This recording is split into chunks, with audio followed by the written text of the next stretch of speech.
Bueno, y ahora con el segundo problema, que nos dice lo siguiente. Los ingenieros griegos tenían la difícil tarea de mover grandes columnas desde las canteras hasta la ciudad. Un ingeniero que Cifrón inventó varias técnicas diferentes para hacerlo. Un método es hacer agujeros de pivote en los extremos de la piedra y luego usar bueyes para tirar de la columna. La columna de 4 pies de diámetro pesa 12.000 libras y el equipo de bueyes genera una fuerza de tracción constante de 1.500 libras en el centro del cilindro G. Sabiendo que la columna parte del reposo y rueda sin deslizarse, determine A, la velocidad de su centro G después de que se ha movido 5 pies, y B, el coeficiente mínimo de fricción estática que evitará que se deslice. Bueno, para este problema, bueno, nada, no está más ahí tomar las medidas. Es un diámetro de 4 pies. ¿Qué más se nos da? Que el peso es de 12.000 libras. Que la fuerza, que vamos a llamar P, es de 1.500 libras y es constante. ¿Y qué más? Y creo que es eso. ¿Ok? Bueno, para entender un poco más este problema, vamos a realizar un diagrama de cuerpo libre de manera lateral, puesto que no se nos dice que lo están jalando horizontalmente. Entonces no hay movimiento en 3 dimensiones, entonces solo podemos hacerlo en 2D. Entonces, ahora, ok, el movimiento es hacia la derecha, hacia acá, y aquí tenemos la fuerza P. Nuestra columna gira en este sentido. Y también tenemos en el centro de gravedad actuando el peso, que si recordamos es de 12.000 libras. Y aquí tenemos una fuerza de reacción en el suelo que sería la normal. Y aquí tendríamos la fuerza de fricción. Entonces, ¿cómo empezamos con este trabajo? Con este ejercicio.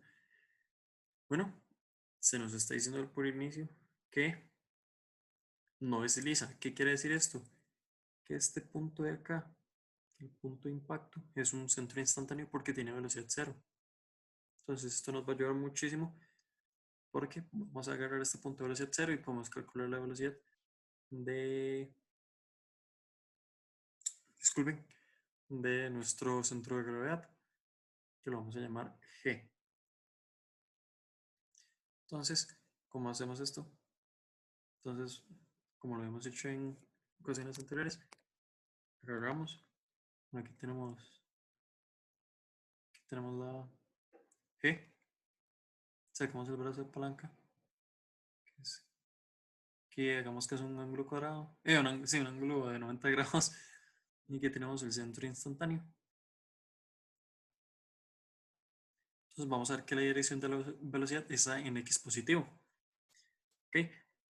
Y si recordamos, esto es aplicar la misma ecuación que hemos visto antes de la velocidad tangente por una rotación.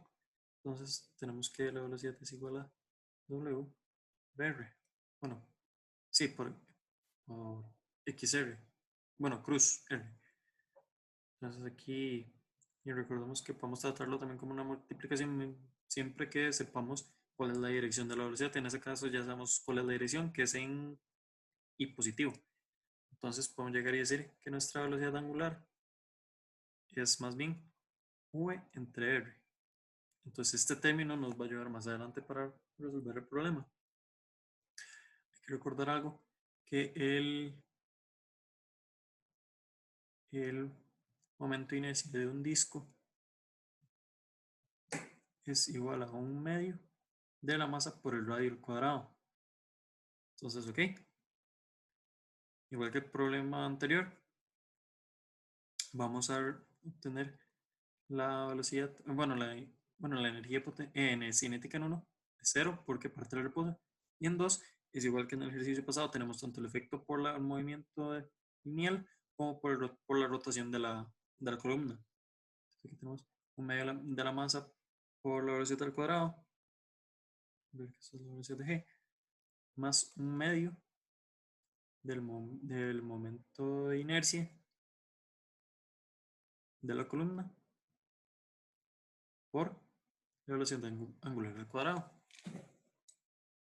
Ok, vamos a ver que, vamos a empezar a sustituir con algunos valores acá.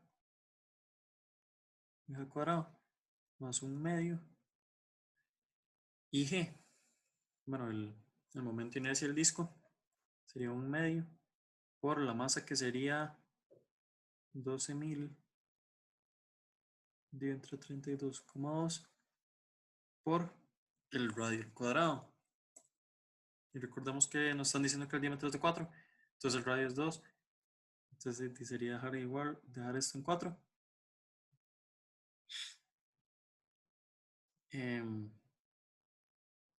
Ni siquiera hay necesidad de eso, de hecho. Vamos a primero bajar la ecuación. Ok, este término acá ya lo tenemos aquí como un medio de la masa por r al cuadrado por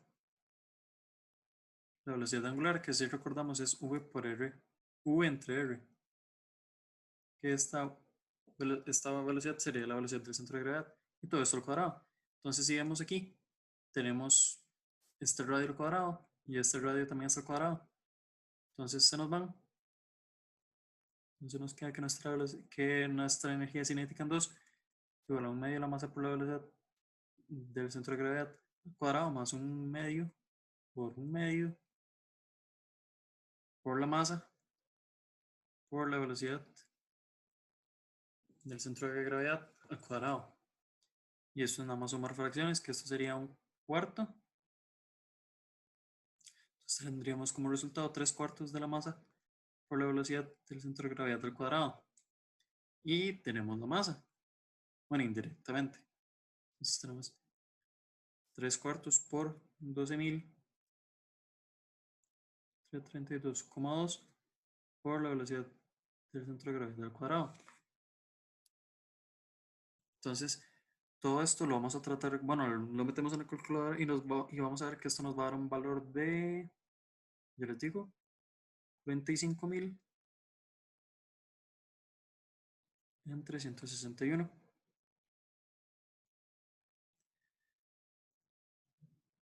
por la velocidad del centro de gravedad. ¿Ok? Cabe destacar que, digamos, para esta primera parte no se toma en cuenta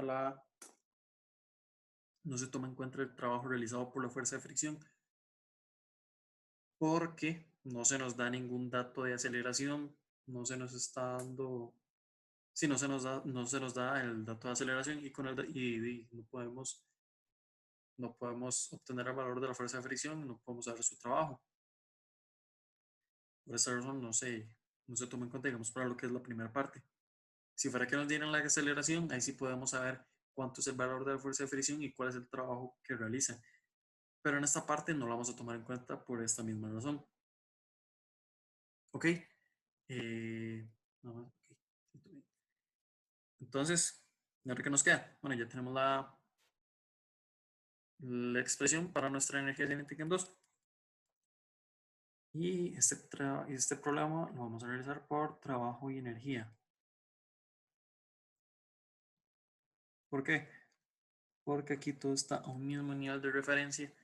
No hay ningún resorte, no hay ningún cambio de altura. Entonces aquí vemos y se nos está dando una distancia. Entonces ya podemos ir induciendo de que esto va a ser por el teorema de trabajo y energía.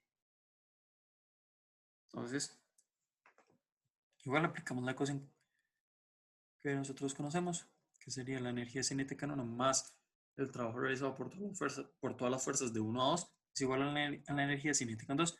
Si recordamos, esto es 0. Y aquí tenemos el trabajo realizado por todas las fuerzas de 1 a 2.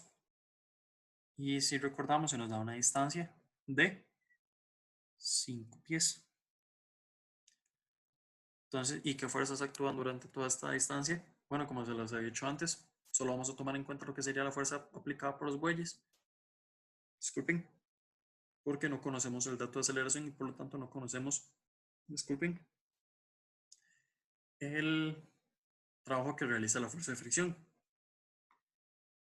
Entonces, aquí tendríamos, sería, bueno, aquí lo voy a hacer por aparte, trabajo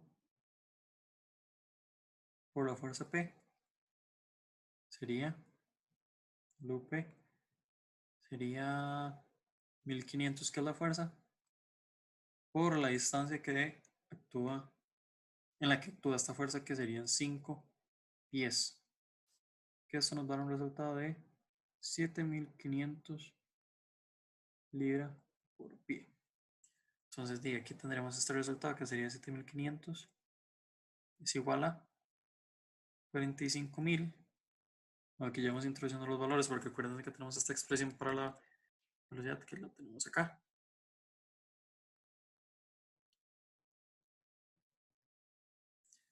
45.000, aquí se me comió un 0, en 361. Voy a tener un poco más de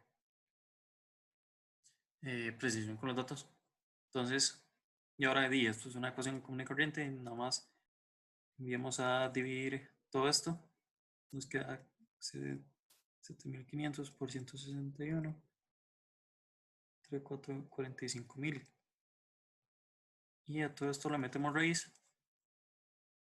Y si metemos esto en la calculadora, nos va a dar un valor de 5,18 pies en 3 segundos al cuadrado, 3 segundos, porque esto es una velocidad. Y ahora con esto podemos pasar al siguiente punto, que lo que nos dice es: ve el coeficiente mínimo de fricción estática que evitará que se deslice. Ok, en este punto, tal vez uno se podría decir como coeficiente de fricción estática. Pues ese coeficiente de fricción ya no hay que cambiar ningún parámetro del trabajo. ¿Por qué? Porque ese coeficiente de fricción estática sería para que no deslice, es decir, se tendrían que tomar las mismas condiciones que ya teníamos. Entonces, para B, tenemos lo siguiente.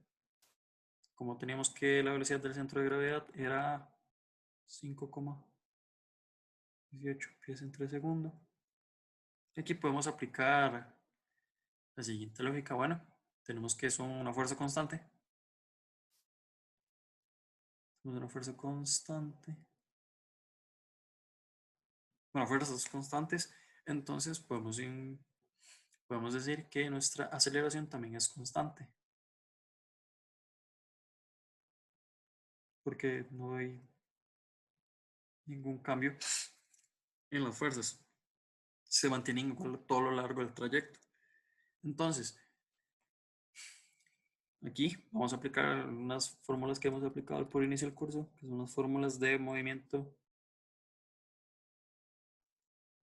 rectilíneo acelerado, uniformemente acelerado. No es nada más acelerado para no ver tanto escribiendo. Que tenemos esta, que sería la velocidad de finales al cuadrado es igual a la velocidad inicial al cuadrado, más 2 por la aceleración por la distancia. Y esta ecuación la usábamos cuando no teníamos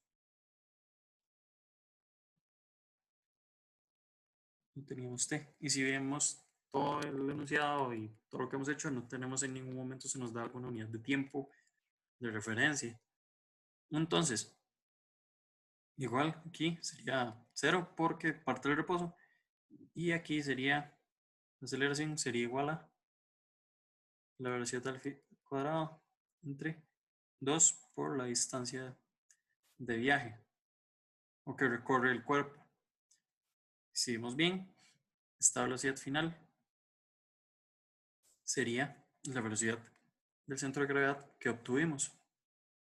Entonces esto llegamos, lo metemos en un paréntesis y le damos al cuadrado y lo dividimos entre 2 por la distancia que recorrió el cuerpo, que sería de 5 pies. Esto sería 2 por 5 es igual a 10. Y metemos esto en la calculadora y nos va a dar una aceleración de 2,683 pies en 3 segundos al cuadrado. ¿Y ahora qué hacemos con esto? Bueno, sencillo, nada más vamos y realizamos una sumatoria de fuerzas para obtener el coeficiente de fricción de la fuerza de fricción, valga la redundancia. Bueno, primero nada más ahí como para dejarlo que ahí, como he mostrado, uno fácilmente podría decir que la fuerza de fricción es el coeficiente de fricción por la fuerza normal, pero nada más vamos a realizarlo. Vemos que nuestro cuerpo no se mueve en el eje Y, entonces no tiene movimiento, no tiene aceleración en Y. Entonces tenemos que sería el peso menos la normal, no, más bien al contrario, sería menos el peso más la normal, entonces es igual a 0. Entonces tenemos que la normal es igual al peso. Disculpen. Y ahora pasamos al eje X. Es igual a masa por aceleración. Sumatoria de fuerzas en X es igual a masa por aceleración.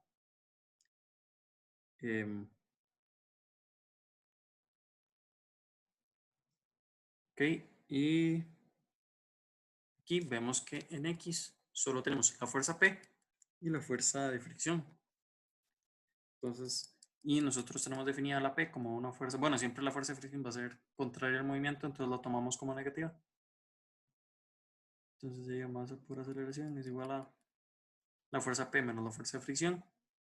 Entonces, sencillo, la fuerza de fricción es igual a masa por aceleración menos, esto más P, más bien es al revés, P menos masa por aceleración.